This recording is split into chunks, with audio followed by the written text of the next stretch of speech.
Le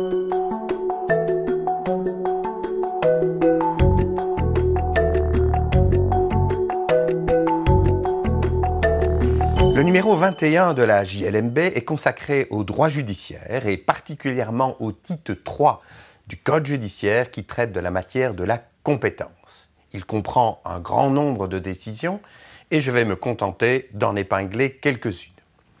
Tout d'abord, un arrêt de la Cour de cassation du 20 avril 2017.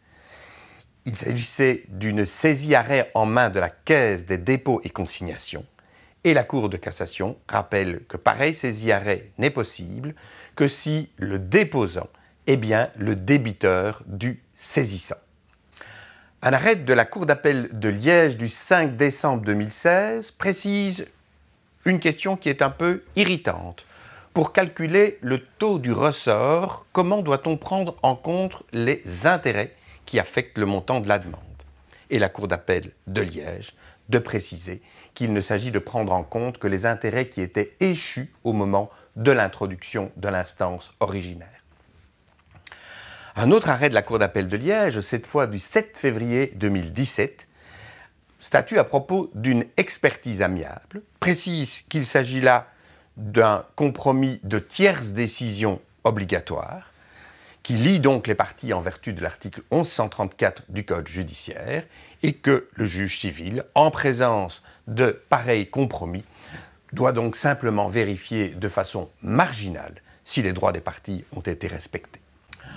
Toujours à la Cour d'appel de Liège, le 26 octobre 2017, se prononce à propos d'une action déclaratoire, article 19, alinéa 2 du Code judiciaire, et précise qu'il faut qu'il y ait un intérêt actuel pour que cette action puisse être admise.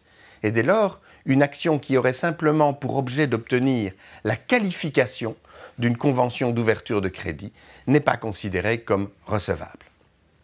Toujours la Cour d'appel de Liège, cette fois le 8 novembre 2017, à propos d'une action qui avait été introduite en paiement de ses honoraires par un avocat et qui n'avait pas chiffré le montant de ses honoraires, prétendant ainsi que le montant de la demande était indéterminé. La Cour d'appel de Liège relève qu'il s'agissait d'honoraires qui avaient été réclamés pour une simple défense devant le tribunal de police, que l'affaire était terminée depuis plusieurs années et qu'on se trouve ici manifestement en présence d'un artifice pour essayer d'éluder les règles en matière de ressort. Enfin, toujours la Cour d'appel de Liège, le 22 mars 2018, rappelle que c'est le juge qui a ordonné une astreinte qui est compétent pour décider d'une éventuelle impossibilité d'exécution. Il s'agissait ici d'arracher des arbres et la question était de savoir si l'obligation allait jusqu'à retirer complètement les racines de ces arbres.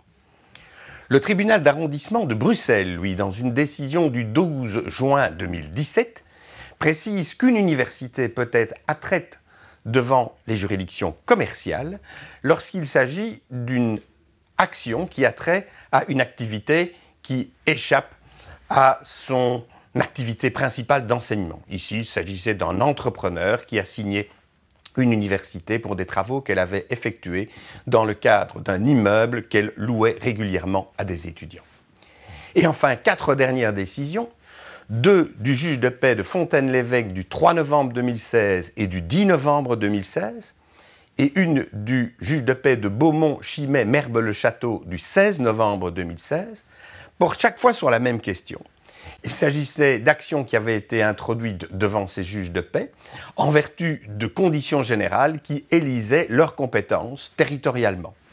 Et en présence d'un défaut de la partie adverse, les juges de paix décident qu'il y a des doutes quant à la question de savoir si ces conditions générales sont entrées dans le champ contractuel et dès lors décident de renvoyer l'affaire devant le tribunal d'arrondissement.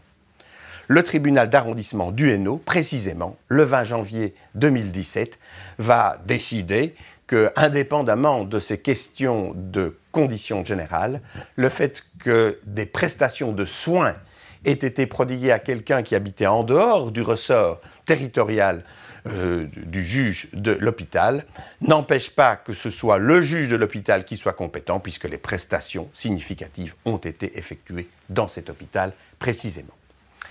C'est un numéro qui a été préparé par Frédéric Georges.